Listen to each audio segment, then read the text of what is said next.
இயேசுவுக்கே புகழ். இன்று நம்முடைய தியானத்தின் 12வது நாள்.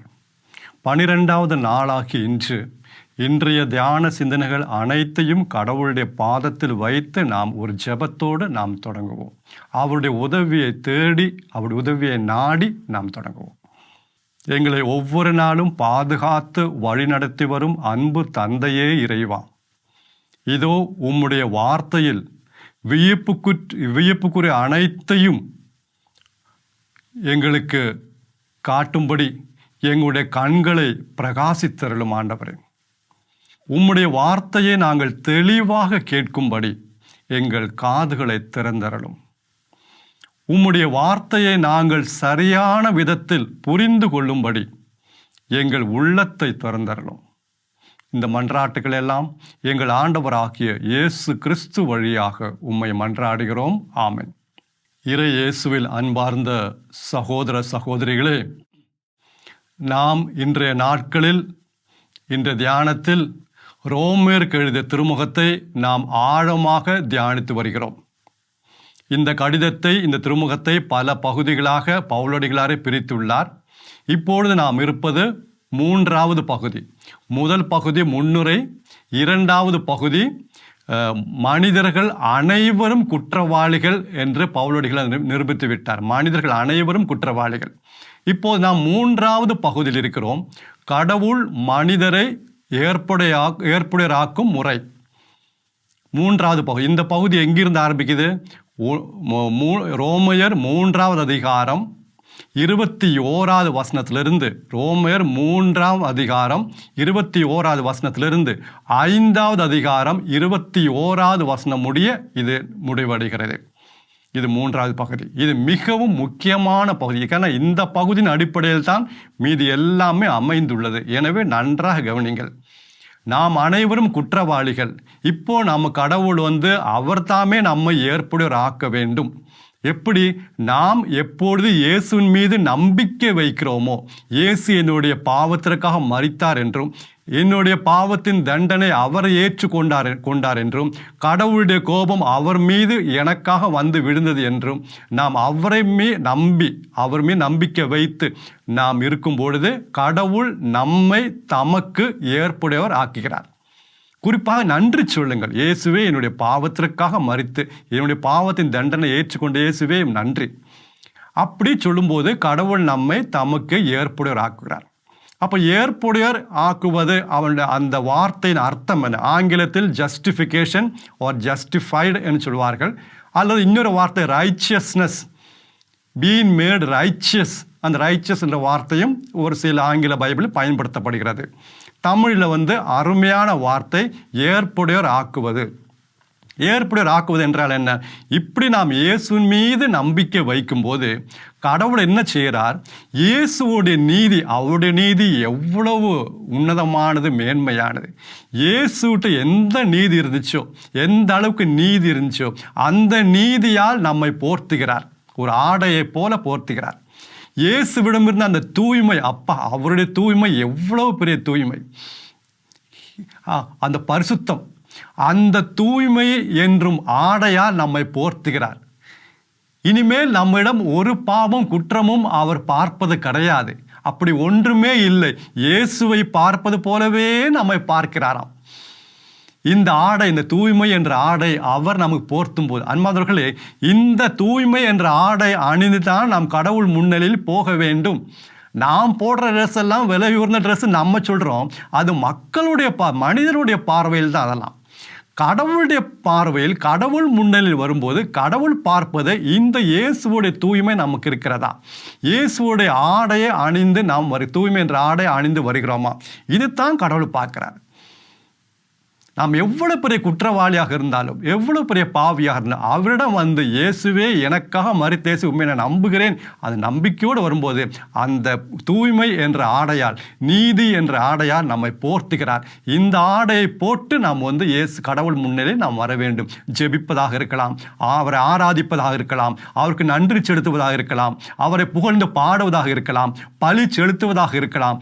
இந்த ஆடை அணிந்து நாம் வர வேண்டும். இது கடவுளே நமக்கு தருவது. ஓகே, அப்போ நேற்று தினம் நாம் அதை பற்றி ஆழமாக தியானித்தோம். தயவு செய்து அந்த செய்தியை மீண்டும் பல முறை கேட்டு பாருங்க, ஏன்னா அது உச்சக்கட்டம் மிக முக்கியமானது.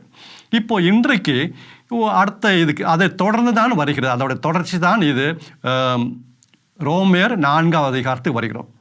அப்போ நேற்று சிந்தனை அடிப்படையில் யூதர்களுக்கு ஒரு சந்தேகம், பலருக்கும் சந்தேகம், நமக்கும் சந்தேகம், யூதர்களுக்கும் சந்தேகம். யூதர்களுக்கு எப்பவுமே சந்தேகம் தான். அவருடைய சந்தேகம் என்ன பவுல் அடிகளாரு, நீங்கள் நாங்கள் ஒன்றும் செய்ய வேண்டாம்னு சொல்கிறீங்க, நாங்கள் ஒன்றுமே செய்ய வேண்டாமா, நாங்கள் ஒரு கட்டளையும் கடைப்பிடிக்க வேண்டாமா, சும்மா இயேசுவை மட்டும் நம்பினா போதுமா, எங்களால் நம்பவே முடியலையே. அப்போ பவுல் அடிகளார் என்ன சொல்கிறாரு, ஆமாப்பா நீங்கள் நம்ம ஒன்றுமே செய்ய வேண்டாம், இயேசுவை மட்டும் நம்பினா போதும் அப்படின்னு சொல்லிட்டு ஆபிரகாமுடைய வாழ்க்கையிலிருந்து சில சம்பவங்களை கொண்டு வருகிறார். ஆபிரகாமை ஒரு எடுத்துக்காட்டாக இந்த 4ஆவது அதிகாரம் முழுவதிலும் கொண்டு வருகிறார். ஆபிரகாமை எடுத்துக்காட்டாக கொண்டு, அது யூதர்களுக்கு டக்குன்னு புரியும், நமக்கும் தியானித்தால் நிச்சயமாக புரியும், ஒன்றும் பயப்படவே தேவையில்லை, ரொம்ப ஈஸியானது. அந்த 4ஆவது அதிகாரத்துக்கு வரும்போது ஆபிரகாமை எடுத்துக்காட்டாகவே அவர் சொல்லுகிறார், அருமையாக சொல்லுகிறார். நான் நினச்சேன் இந்த அதிகாரம் 4ஆவது அதிகாரம் முழுவதும் ஆபிரகாமை பற்றி சொல்லப்படுகிறது, நமக்கு அவ்வளோ யூஸ்ஃபுல்லாக இருக்காது அப்படின்னு நினச்சேன். ஆனால் 23ஆவது வசனமும் 24ஆவது வசனத்துக்கு வரும்போது, 4ஆவது அதிகாரம் ரோமையர் 4ஆவது அதிகாரம் 23, 24 வசனத்துக்கு வரும்போது அங்கே பவுல் அடிகளார் இவ்வாறு எழுதியிருக்கிறார், ஆபிரகாமுக்கு மட்டுமல்ல இது நமக்கும் பொருந்தும், இது நம்மை குறித்தும் எழுதப்பட்டுள்ளது, இது ஆபிரகாமை மட்டும் குறித்து எழுதப்பட்டதல்ல, இது நம்மை குறித்தும் எழுதப்பட்டுள்ளது, சொல்லப்பட்டுள்ளது. ஐயோ, அப்போ நம்ம சீரியஸாக எடுத்துக்கணுமே அப்படின்னு தான் இந்த 4ஆவது அதிகாரத்தை கொஞ்சம் சீரியஸாகவே நான் எடுத்துக்கிட்டேன். இல்லைன்னா ஆபிரகாம் பற்றின்னு சொல்லி அப்படியே பைபாஸ் பண்ணியிருப்பேன், லைட்டாக எடுத்திருப்பேன், சும்மா டச் பண்ணி போயிடலாம் அப்படின்னு நினச்சேன். நோனோ, ரொம்ப சீரியஸாக எடுத்துக்கணும். ஆபிரகாம் ஒரு எடுத்துக்காட்டு. இந்த நம்பிக்கையின் அடிப்படையில் ஆபிரகாம் எப்படி கடவுளுக்கு ஏற்புடையவர் ஆனார்.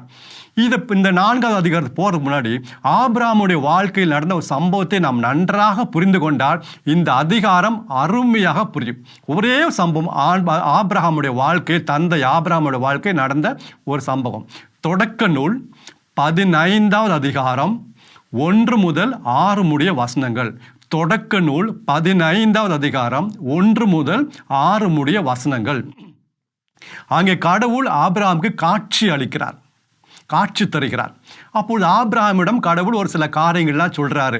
நான் உனக்கு கேடயமாக இருப்பேன், நான் உன்னை பாதுகாப்பேன், நீ கவலைப்பட, இப்படி பல காரியங்கள் கடவுள் சொல்லும்போது ஆபிரகாம் தம்முடைய உள்ளத்திலிருந்து ஒரு வேதனையை பகிர்ந்து கொள்ளுகிறார்.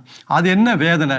கடவுளை பார்த்து சொல்கிறாரு, கடவுளை நீங்கள் இதெல்லாம் சொல்கிறீங்க ரொம்ப நல்லது, ஆனால் எனக்கு பிள்ளைங்களே இல்லையே, எனக்கு ஒரு குழந்தை கூட இல்லையே, இந்த ஆசீர்வாதம் எனக்கு எப்படி சொந்தமாக்க முடியும், எனக்கு ஒன்றுமே ஒரு பிள்ளைங்களே இல்லையே. அப்போ கடவுள் ஆபிரகாமை வெளியே கொண்டு வந்து, அதை வீட்டுக்கு வெளியே கொண்டு வந்து வானத்தை அண்ணாந்து பார்க்க சொல்கிறார். வானத்தை பார், இந்த நட்சத்திரங்களெல்லாம் பாரு, நட்சத்திரங்கள் இதெல்லாம் உனக்கு எண்ண முடியுமா ஆபிரகாம்? உன்னால் எண்ண முடியாது. இப்படி இருப்பார்கள் உன்னுடைய வழிமரபினர், இவ்வளவு அதிகமாக இருப்பார்கள் உன்னுடைய வழிமரபினர். ஆபிரகாம் கடவுளை சொன்னது, என்னுடைய வீட்டில் வேலை செய்கிற அடிமையோட மகன் தான் எனக்கு பின் உரிமை மகனாக இருக்க போகிறான்.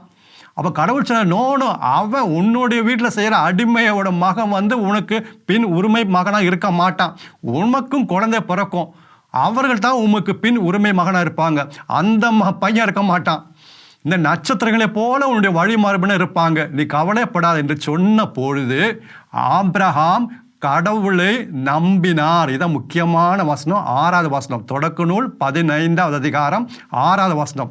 ஆபிரகாம் இதை கேட்டவுடன் கடவுளை நம்பினார், கடவுள் மீது நம்பிக்கை வைத்தார், அதனால் அவருக்கு அது நீதியாக கருதப்பட்டது. அது அவருக்கு அந்த நம்பிக்கை, ஆபிரகாம் கடவுள் மீது வைத்த அந்த நம்பிக்கையை அவருக்கு அது நீதியாக கருதப்பட்டது. ஆபிரகாம் அங்கே எந்த செயலும் செய்யலை, எந்த கட்டளையிலும் கடைப்பிடிக்கல, ஆனால் ஆபிரகாம் நம்பினார், அவ்வளோதான் செஞ்சாரு. இது தான் பவுலடிகளார் சொல்கிறார். இப்போ இந்த வசனத்தின் அடிப்படையில் தான் எல்லாம் அமைந்திருக்கிறது. ரோமையர் 4ஆவது அதிகாரத்துக்கு வருவோம். முதல் வசனம். இப்போ முன்னாடி நேற்று நாம் சிந்தித்து பார்த்த அந்த பின்னணியில் இது வருகிறது. இப்போ இதெல்லாம் ஆபிரகாமுக்கு, தந்தை ஆபிரகாமுக்கு எப்படி பொருந்தும் அப்படின்னு தொடங்குறார் முதல் வசனத்தில். 2ஆவது வசனத்தில் ஆபிரகாம் செயலால் தம்முடைய எந்த செயலாலும் ஏற்புடையவர் ஆகவில்லை. அப்படி ஆயிருந்தால் ஆபிரகாமுக்கு பெருமை பாராட்ட இடம் உண்டு. அந்த சம்பவத்தை பின்னணியில் வைத்துக் கொள்ளுங்கள். ஆபிரகாமுக்கு கடவுள் சொன்ன பொழுது பிள்ளைகளை நட்சத்திரங்களை போல இருப்பாங்க அப்படின்னு சொன்ன பொழுது ஆபிரகாம் அதை நம்பினார். அது அவருக்கு நீதியாக கருத்தப்பட்டு அது எப்பவுமே பின்னணியில் வைத்துக் கொள்ளுங்கள். இப்போ ரோமர் 4ஆம் அதிகாரம் 2ஆவது வசனத்தில் ஆபிரகாம் ஏதாவது ஒரு செயலை செய்து அவருக்கு நீதியாக கிடைச்சிச்சுன்னா ஆபிரகாமுக்கு பெருமை பாராட்ட விட நான் அப்படி செஞ்சேன்ல, நான் அந்த கட்டளையெல்லாம் கடைப்பிடிச்சேன்ல. ஆனால் ஒன்றுமே செய்யாமல் கடவுளை அவர் நம்பினார். எனவே அவருக்கு பெருமை பாராட்ட அவருக்கு இடமே கிடையாது. அதுதான் 2ஆவது வசனம். 3ஆவது வசனம் ஏனெனில் இந்த பழைய சம்பவத்தை கொண்டு வரார் பவுலடிகள். ஏனெனில் அவர் கடவுள் மீது நம்பிக்கை வைத்தார், அது அவருக்கு நீதியாக கருதப்பட்டது. அவர் கடவுள் மீது எந்த ஒரு செயலையும் செய்யாம அவர் கடவுள் மீது நம்பிக்கை வைத்தார், அது அவருக்கு நீதியாக கருதப்பட்டது. எவ்வளோ ஈஸியாக இருக்கு பாருங்க. அடுத்து 4ஆவது வசனம், 4ஆவது அதிகாரம், ரோமர் 4ஆம் அதிகாரம் 4ஆவது வசனம். ஒருத்தர் அப்படி செயல் செய்திருந்தா, ஏதாவது செயல் ஒரு வேலை செஞ்சிருந்தா, ஒரு ஆள் வேலை செய்கிறான்னு வச்சுக்கோங்க. அந்த ஆள் வேலை செஞ்சிருந்தா அந்த வேலைக்கு அவருக்கு கூலி கொடுக்க வேண்டும். அந்த கூலியை நன்கொடை யாரும் கொடுக்க மாட்டாங்க. அது கிஃப்ட் கிடையாது. அவர் செஞ்ச வேலைக்கு கூலி அவருக்கு உரிமை உண்டு. வேலைக்கு கூலி தர அவருக்கு கிடைக்க அவருக்கு உரிமை உண்டு. நம்ம ஏதாவது வேலை செஞ்சு ஏதாவது கட்டளை கடைப்பிடித்து தான் கடவுளுக்கு நாம் ஏற்பட ஆகும் என்றால் நம்முடைய வேலைக்கு கூலி என்னங்க? நம்முடைய வேலைக்கு கூலி நரகம் தாங்க. நம்முடைய சம்பளம் மரணம். பாவத்தின் சம்பளம் மரணம். ஏன்னா சிந்தனையாலும் சொல்லாலும் செயலாலும் நாம் அனைவரும் பாவிங்க. இந்த வேலை செஞ்சதுக்கு நாம் கடவுள்கிட்ட நம்ம என்ன கூலி எதிர்பார்க்க முடியும்? மரணம், தண்டனை தான். அப்போ கடவுள் என்ன சொல்கிறாரு? இதெல்லாம் உனக்கு கூலி கொடுத்தா எல்லாம் ஒத்துக்காதுப்பா, நீ அழிஞ்சு போயிடுவ. நான் உன் நன்கொடையாக நிலை வாழ்வு தரேன், நான் உண்மை எனக்கு ஏற்புடையர் ஆக்குகிறேன், ஒரு கிஃப்டாக தராரு. அதுதான் 4ஆவது வசனம். 5ஆவது வசனம் அதே தொடர்ந்து அதே போல ஒரு வசனம் தான். இறை பற்று இல்லாதவர்கள், பாவம் செய்கிறவர்கள், இதை நான் சொன்னதே தான், பாவம் செய்கிறவர்கள், இறை பற்று இல்லாதவர்கள் தங்களுடைய செயலின் மீது நம்பிக்கை வைக்காம கடவுள் மீது நம்பிக்கை வைக்கும்போது கடவுள் அவர்களை ஏற்புடையவர் ஆக்குகிறார். அதுதான் 5ஆவது வசனம். சேம் திங் தான். அவங்க பாவிகள், குற்றவாளிகள் அவருடைய செயல்கள் மீது நம்பிக்கை வைக்காம இயேசுவின் மீது நம்பிக்கை வைக்கும்போது, கடவுள் மீது நம்பிக்கை வைக்கும்போது கடவுள் அவர்களையும் ஏற்புடையவர் ஆக்குகிறார். இப்போ 6ஆவது வசனத்திலிருந்து 8ஆவது வசனம் வரைக்கும் ரோமையர் 4ஆவது அதிகாரம் 6ஆவது வசனத்திலிருந்து 8ஆவது வசனம் முடிய தாவீது ராஜாவை இடையில் கொண்டு வருகிறார். தாவீது அரசனை இடையில் கொண்டு வருகிறார், பவுல் அடிக்கிறார். இது அருமையானது. ஏன்னா தாவீது பாவம் செய்தார், விபச்சாரம் செய்தார், அந்த பெண்ணின் கணவரை கொலை செய்தார். 2 பெரிய பாவம். இப்போ தாவீது எந்த ஒரு செயலின் அடிப்படையில் அவர் கடவுளை நம்பிக்கை வைக்காம, அவர் செயலின் அடிப்படையில் அல்லாமல் கடவுள் மீது நம்பிக்கை வைத்து மன்னிப்புக்காக அவர் வேண்டுகிறார். அவர் சொல்ல, நான் இஸ்ரேல் மக்கள்லாம் ஆட்சி செய்கிறேன்ல, அவங்களுக்கு தேவையான உதவியெல்லாம் நான் செய்கிறேன்ல, கடவுளுக்கு நான் பழி செலுத்துறேன்ல, அவருடைய கட்டளையெல்லாம் கடைப்பிடிக்கிறேன்ல, அது அந்த அடிப்படையில் அவர் வராமல் கடவுளே என் மீது மனம் இறங்கும். அதுதான் 6லேருந்து 8.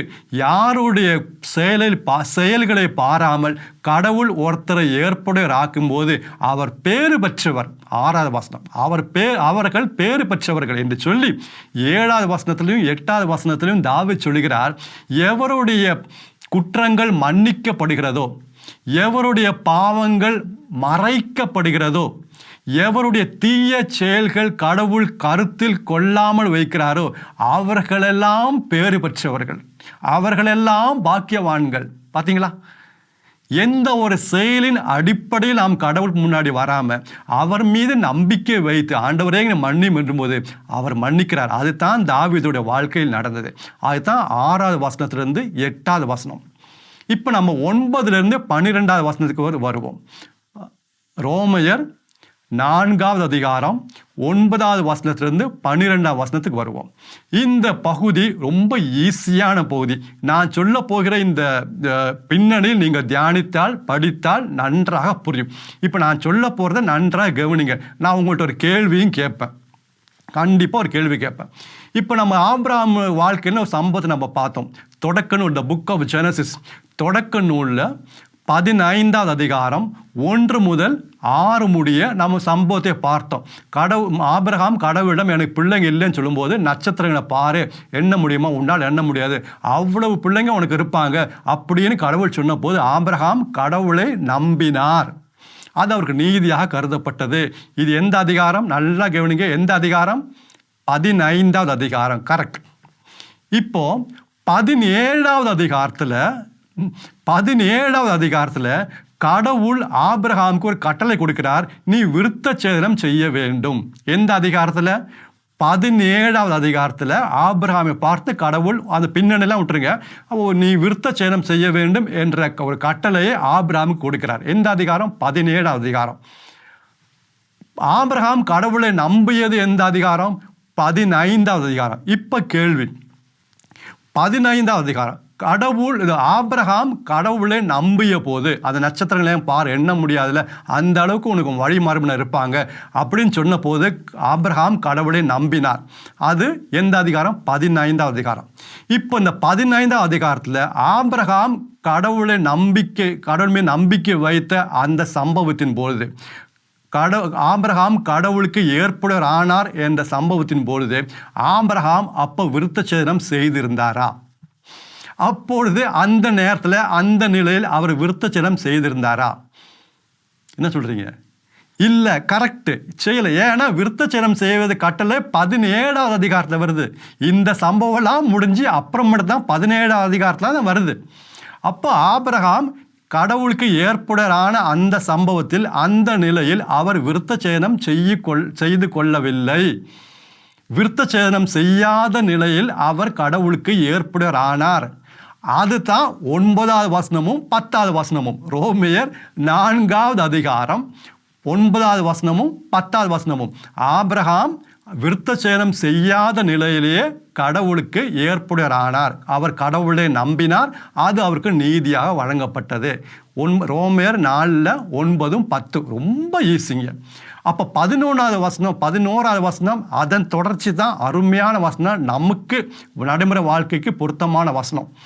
அப்படி ஆபிரகாம் விருத்த சேதனம் செய்யாத நிலையில் கடவுளுக்கு ஏற்புடையவர் ஆனார் என்றால், விருத்த சேதனம் இல்லாதவர்கள், நாம் கிறிஸ்தவர்கள், விருத்த சேதனம் இல்லாதவர்களும் கடவுள் மீது, இப்போ இயேசுவின் மீது, விருத்த சேதனம் இல்லாதவர்களும் கடவுள் மீது, அதாவது இயேசுவின் மீது நம்பிக்கை வைக்கும்போது அவர்களுக்கும் ஆபிரகாம் தந்தையாகிறார்.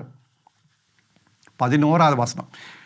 விருத்த சேதனம் இல்லாதவர்களும் கடவுள் மீது, இயேசுவின் மீது நம்பிக்கை வைக்கும்போது அவர்களுக்கும் ஆபிரகாம் தந்தையாகிறார். அப்படி பார்க்கும்பொழுது நமக்கும் ஆபிரகாம் தந்தை, நாமும் ஆபிரகாமின் வழிமரபினர். ஆபிரகாமுக்கு கொடுக்கப்பட்ட எல்லா வாக்குறுதிகளுக்கும் நமக்கும் உரிமை உண்டு. ஏன்னா ஆபிரகாமின் மக்கள், ஆபிரகாம் நமக்கு தந்தை. எவ்வளோ பெரிய சத்தியங்கிறது. அந்த 11வது வசனம், அதை விட்டுறாதீங்க. ரோமையர் 4வது அதிகாரம் 11வது வசனம்.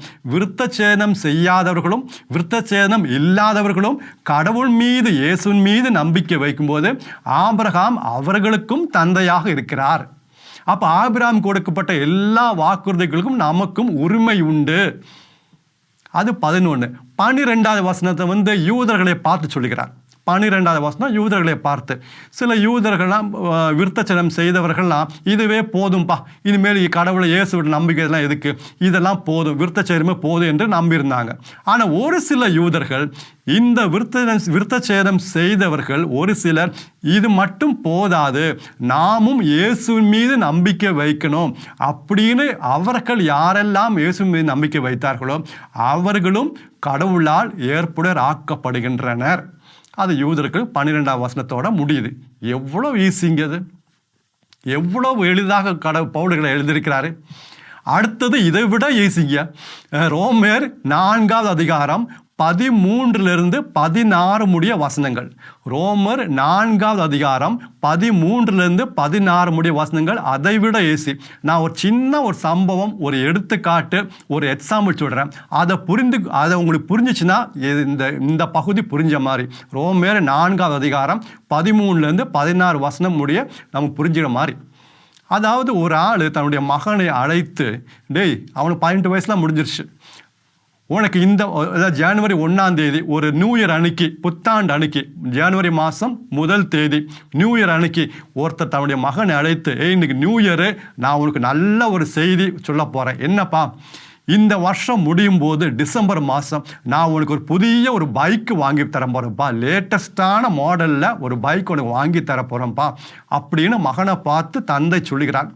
அந்த மகனுக்கு அது கேட்டோன்னே ஒரே மகிழ்ச்சி, ஒரே சந்தோஷம். அவனுக்கு தெரியும் அப்பா சொன்னால் கண்டிப்பாக வாங்கி தருவார்னு. அப்பா சொன்னது தான் ஃப்ரெண்ட்ஸ்டெல்லாம் போய் சொல்கிறான், இந்த வருஷம் டிசம்பரில் இந்த வருஷம் முடியும் போது டிசம்பரில் அப்பா எனக்கு பைக்கு வாங்கி தர போகிறப்பா, வாங்கி தருவார், ரொம்ப சந்தோஷம். ஆனால் 10 நாள் கழிச்சு ஜனவரி மாதம் 10ஆம் தேதி அவர் தன்னுடைய மகனை எடுத்து, இங்கே வாடா, நான் உனக்கு பைக்கு வாங்கி தரேன்னு சொன்னேன்ல. ஆமாப்பா சொன்னீங்கப்பா, ரொம்ப சந்தோஷமாக இருக்கே, ஆனால் ஒரு கண்டிஷன் போச்சு. இந்த வருஷம் நான் சொல்ல போகிறதெல்லாம் நீ கீழ்ப்படையணும். இந்த வருஷம் நான் உன்கிட்ட என்னென்ன சொல்கிறேனோ அதெல்லாம் நீ கீழ்ப்படையணும். அப்படி கீழ்ப்படைஞ்சாதான், எல்லாம் நான் சொல்கிறதெல்லாம் கேட்டாதான் உனக்கு பைக்கு, இல்லைன்னா இல்லை, போச்சு. இப்போ என்னாச்சு, அது வரைக்கும் அவனுக்கு இருந்த நம்பிக்கை ஆட்டம் போட்டு விட்டது. அது வரைக்கும் அவனுக்கு இருந்த நம்பிக்கை ஆட்டம் போட்டு விட்டது. இப்போ இடையில என்ன வந்துச்சு, சட்டம், ஒரு கண்டிஷன், ஒரு நிபந்தனை வந்துச்சு. சட்டம்னு சொன்னால் நல்லா புரியும். நிபந்தனை, ஒரு சட்டம் வந்துருச்சு, ஒரு கட்டளை வந்துருச்சு. இப்போ கட்டளை வந்த உடனே நம்பிக்கை ஆட்டம் போட்டு விட்டது. அன்பானவர்களே, ஆபிரகாமுடைய வாழ்க்கையிலிருந்து 450 ஆண்டுகள் கழித்து தான் கட்டளைகள் திருச்சட்டம் வந்தது. ஆபிரகாமுடைய சம்பவத்திலிருந்து கிட்டத்தட்ட 430 ஆண்டுகள் கழித்து தான் திருச்சட்டம் கட்டளை வந்து. 430 ஆண்டுகள் கழித்து. கலாத்தியர் 3வது அதிகாரம் 17வது வசனம். கலாத்தியர் 3வது அதிகாரம் 17வது வசனம். 430 ஆண்டுகள் கழித்து தான் திருச்சட்டம் வந்தது.